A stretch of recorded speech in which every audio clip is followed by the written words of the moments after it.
Hello everyone, welcome back again in Spateria channel. In this video, I will show how to hide show search box in Windows 10. Don't forget to like, comment, and subscribe for no new updated videos about tutorial Android and laptops from Spateria channel.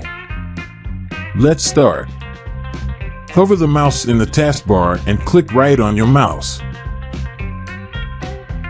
Select search and here there are three options. Hidden for hidden search. Show search icon.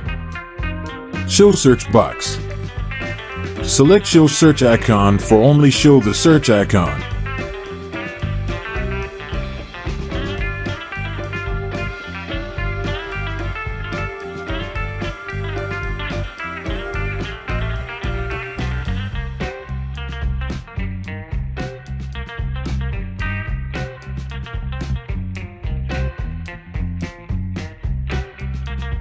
Select hidden for hidden search box.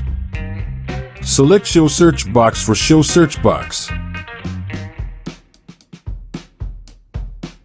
Thanks for watching.